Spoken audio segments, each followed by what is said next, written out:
It is 13 minutes to 8. It is time for us to get in some local history. And, of course, we do that with History Out There and Harold Peacock. Good morning, mate. Yes, good morning. Now, of course, this is a cracker story. You're going to take us back to 1932 when a Darling Downs man went missing in Croc country in the Northern Territory. Yes, that's right. And look, like I say, it comes from the Crocodile and Buffalo country up in Northern Territory, which, if it's okay, that's where in July I'm trekking to raise money for charity Drug Arm. So I'm just going to get this quick plug in now because Drug Arm has offices all over the Darling Downs and Granite Belt, including Toowoomba, Warwick, Gundawindi, Stanthorpe. So if people can go to my website, historyouthere.com, you'll see how to donate, and all donations are charitable. Now, so what's the trek you're doing? Yeah, look, I'm going out on country into the crocodile and buffalo infested lands to draw attention to the need to reduce the harms of alcohol and other drugs, and that's what Drug Arm does.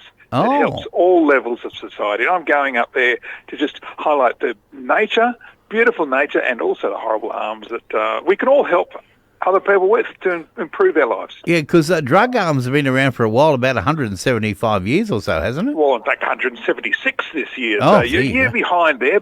And Drug Arm has always had a long history on the Darling Downs. And that's why there's offices and programs in Toowoomba and Warwick and Gundy and Stanthorpe. It's all over, and it's helping all of us enjoy better lives. Yeah. Make better decisions. All right, so this is the Arnhem Land Hike for Health that you're doing.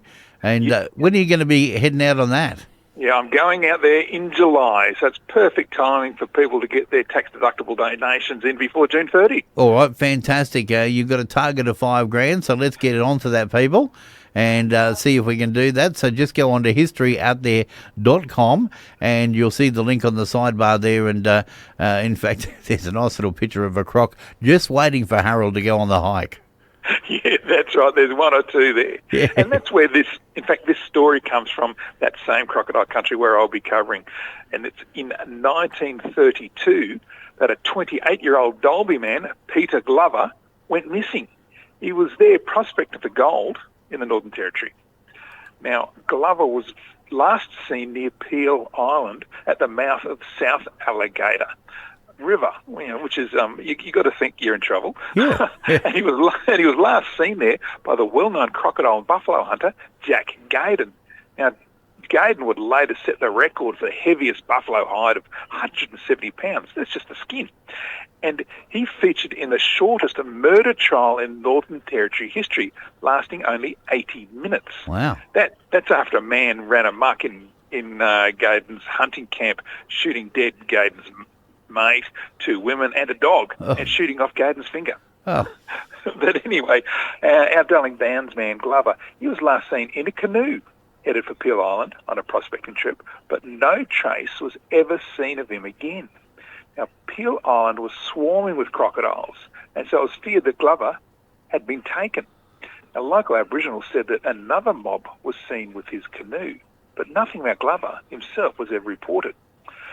So Constable Eric McNabb, now he was sent in search of the missing Dalby prospector. Now Constable McNabb was another Darling Downs man.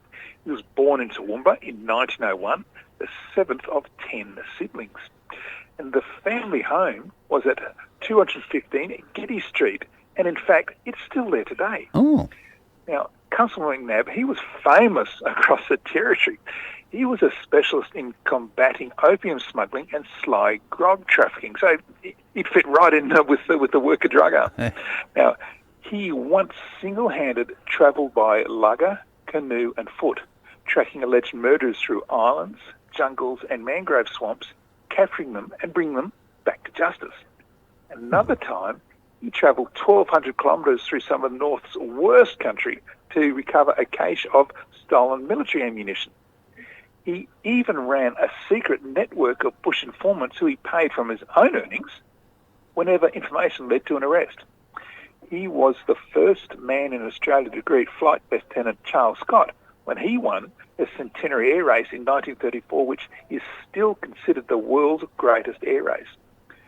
And then for bravery in the first bombing of Darwin in 1942, Constable McNabb was awarded the British Empire Medal. You see, he was crushed by falling masonry. And despite 4 broken ribs, burst eardrums when a bomb landed 20 feet from him, he swam about the harbour recovering bodies, removed injured and dead from a slit trench, and continued working for 5 days before getting medical treatment. He suffered severe shock, and he actually spent 6 weeks in hospital after that first bombing. Wow. Now, but anyways, Constable McNabb, he went in search of the fellow Darling Downs man.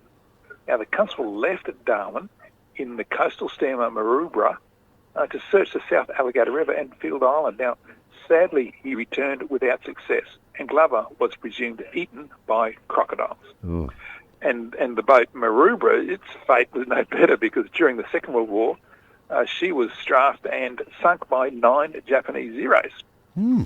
Now, Constable McNabb, he remained in Darwin after his retirement and was still there when Cyclone Tracy struck in 1974. And, Damo, that's when his life came to a tragic end.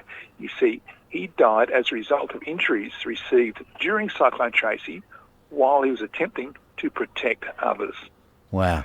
So the life of Eric Arthur McNabb, that intersected with the awful end to Dalby's Peter Glover, who was eaten by crocs. But McNabb should be remembered as a Toowoomba hero. But sadly, I don't think he's even known here at all anymore. Wow. Well, until now, of course. Well, that's right. Well, McNabb, you are a hero, and he certainly went above and beyond, and you got to feel for the poor bloke eaten by the crocs.